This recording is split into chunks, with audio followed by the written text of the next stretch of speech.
I'm the only Palestinian American serving in Congress, Mr. Chair, and my perspective is needed here now more than ever. I will not be silenced, and I will not let you distort my words.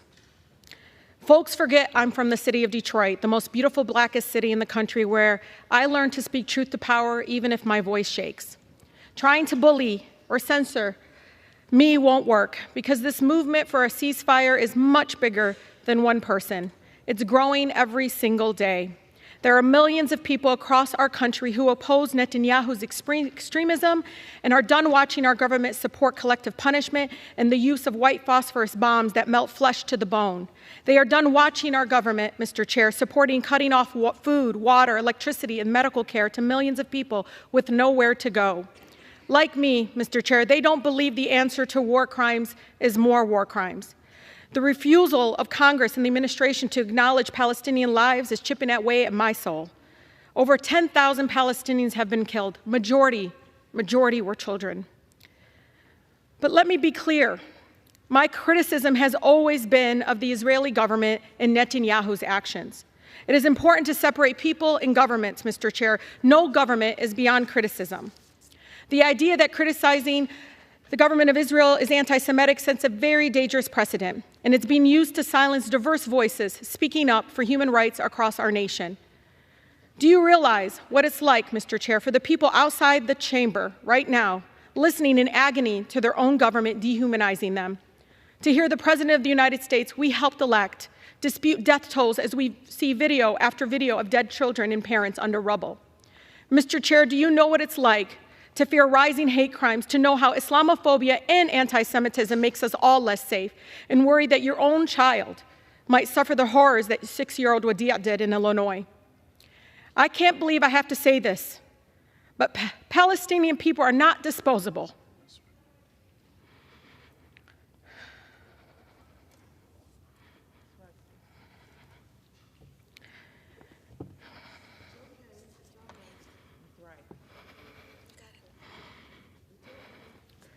We are human beings, just like anyone else. My city, my grandmother, like all Palestinians, just wants to live her life with freedom and human dignity we all deserve.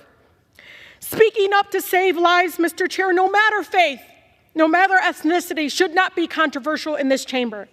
The cries of the Palestinian and Israeli children sound no different to me. What I don't understand is why the cries of Palestinians sound different to you all. We cannot lose our shared humanity, Mr. Chair.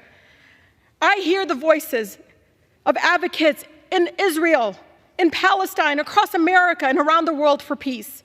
I am inspired by the courageous survivors in Israel who have lost loved ones, yet are calling for a ceasefire and the end to violence. I am grateful to the people in the streets for the peace movement, with countless Jewish Americans across the country standing up and lovingly saying, "Not in our name." We will continue to call for a ceasefire, Mr. Chair, for the immediate delivery of critical humanitarian aid to Gaza, for the release of all hostages and those arbitrarily detained, and for every American to come home.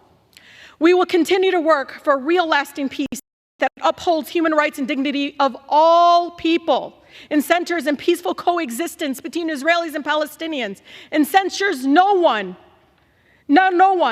and ensures that no person, no child, has to suffer or live in fear of violence. 71% of Michigan Democrats support a ceasefire.